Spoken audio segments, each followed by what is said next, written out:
어떤 여성이 탁월한 미모와 재능을 타고난 덕분에 당대의 저명한 여러 인물들과 폭넓은 교제를 갖는다는 건 흔히 있을 수 있는 일입니다. 또한 그 여성이 뛰어난 화가들의 영혼을 뒤흔든 끝에 세계적인 명화의 주인공으로 등장하는 일도 얼마든지 가능한 일입니다. 그런데 그녀가 단지 몇몇 유명한 그림에 등장하는 정도에 그치는 게 아니라 당대를 주름잡았던 세계적인 음악가와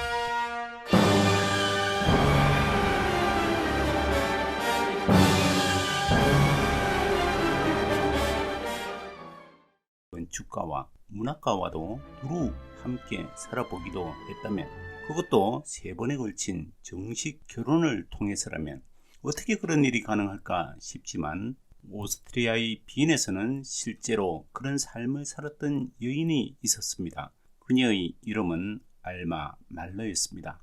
그녀가 미술작품의 실제 모델이라고 알려진 가장 대표적인 작품이 구스타프 클림트의 키스와 오스카 코코슈카의 그림 바람의 신부였습니다. 우선 바람의 신부라는 유명한 그림부터 간단히 살펴볼까요? 그녀의 바람같은 삶이야말로 바람과는 결코 떼어놓을 수 없을 테니까 말입니다. 폭풍처럼 강렬한 사랑이 격정적으로 표현된 이 작품은 오스카 코코슈카 최고의 걸작으로 손꼽힙니다. 그는 오스트리아 표현주의 운동의 대표적인 화가였으며 특유의 개인적이고 독창적인 화풍을 선보였습니다. 바람의 신부 또는 폭풍우라는 제목으로 알려진 이 작품에서 코코슈카는 가슴에서 뿜어져 나오는 뜨거운 감정을 거친 붓터치를 통해 그대로 담아냈습니다. 이 작품이 유독 격정적으로 느껴지는 까닭은 그림 속의 남녀 모델이 바로 화가 자신과 그가 격정적으로 사랑했던 연인 알마 쉰들러였기 때문이었습니다. 알마 쉰들러는 당대의 유명한 화가 에밀 야곱 쉰들러의 딸로 태어났으며 타고난 미모와 지성으로 숱한 남성들에게 선망의 대상이었습니다. 그녀는 23살의 꽃다운 나이에 당대 최고의 작곡가이자 40대의 노총각이었던 구스타프 말러와 결혼하였고, 말러가 사망한 이후에는 바우하우스를 창설한 건축가 발터 그로피우스와 재혼했으며, 그와 헤어진 이후에는 작가 프란츠 베르페어의 아내가 되었습니다. 구스타프 클림트 역시 한때 이 여인과 연인 관계였습니다. 그렇습니다. 알마 말러는 화가의 딸이자 작곡가의 아내였으며 자신의 직업 또한 작곡가였습니다. 19세기 말과 20세기 초반에 걸쳐 음악도시 빈을 대표하는 지휘자이자 작곡가로 명성을 떨친 천재 음악가 구스타프 말러가 그의 첫 남편이었습니다.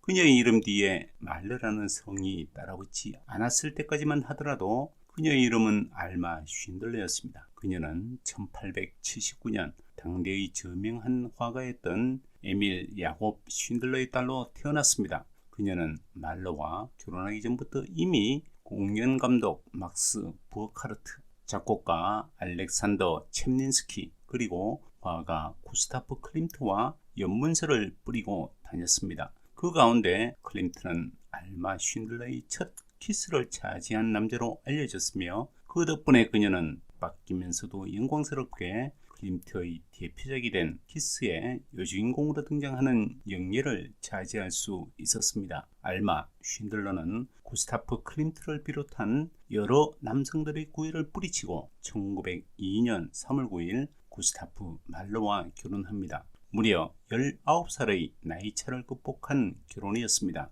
결혼 후 그녀는 작곡가의 꿈을 접고 두 딸의 어머니로 살아가지만 첫 딸이 죽자 극심한 우울증에 빠졌고 건축가 발터 그로피우스와 깊은 관계에 빠집니다. 말러도 이 사실을 알고 그녀의 마음을 돌리기 위해 애씁니다. 천인 교향곡으로도 불리는 교향곡 8번은 바로 그 무렵에 그녀를 위해 쓰여진 곡이었습니다.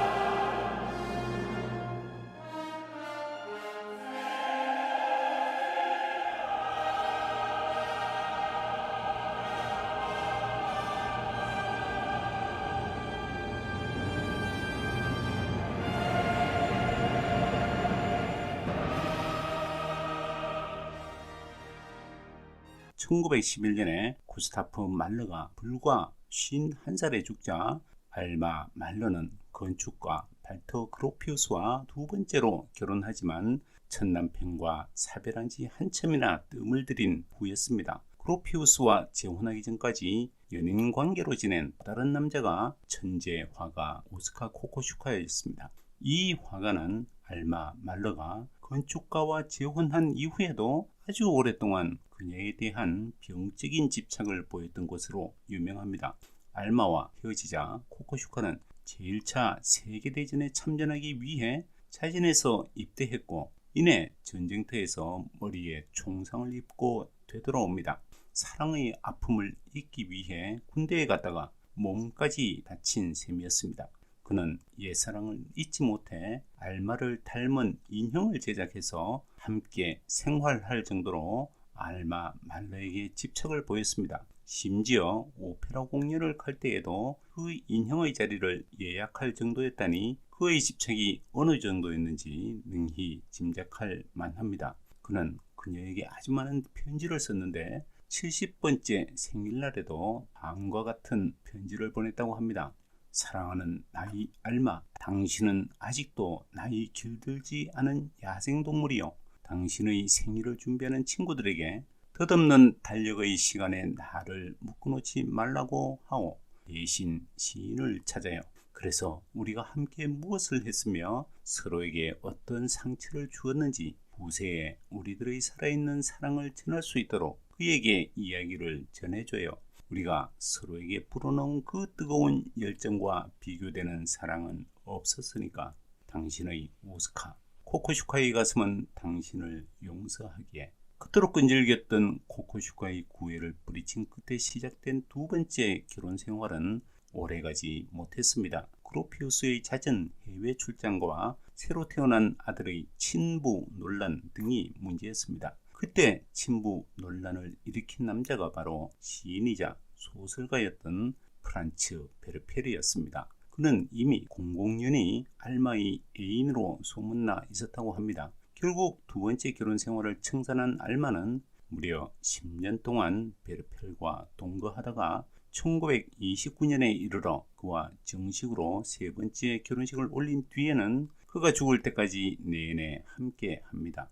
유태인이었던 부부는 나치의 박해를 피해 다녔고 알마는 남편과 함께 유럽 각지를 전전하다가 결국 미국으로 건너가 그곳에서 여생을 보냅니다. 여담이지만 몇 년 전에 저는 그림을 통해서나마 알마 말러와 잠깐 마주친 적이 있었습니다. 구스타프 클림트의 키스가 소장되어 있는 벨베데레 궁전에 갔을 때였습니다. 이상하게 들릴지 모르겠지만 그때 이후로 저는 거의 매일이다시피 의식하지도 못한 채 그녀와 물 맞추는 호사를 누리게 되었습니다. 빈을 떠날 때 마침 클림트의 키스가 그려진 날렵한 커피잔이 눈에 띄었고 오랫동안 그때 집어든 그 커피잔으로 커피를 마셔왔기 때문이죠.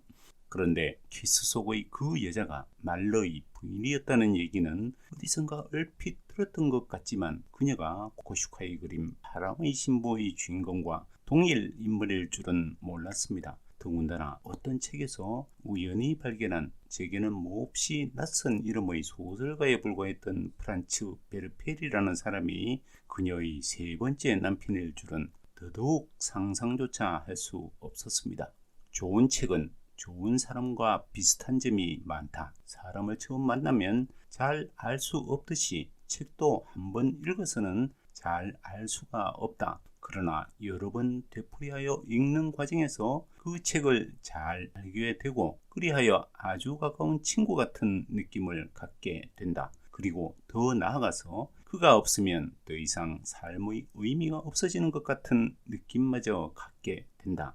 이것을 보여주는 좋은 에피소드가 있다. 독일의 소설가 프란츠 베르페르는 토마스 만의 부덴브로크가의 사람들이라는 장편 소설을 너무 좋아하여 평생 30번가량 읽었다고 한다. 그런데 그가 마지막으로 그 소설을 읽은 것은 죽기 한 달 전이었다고 한다.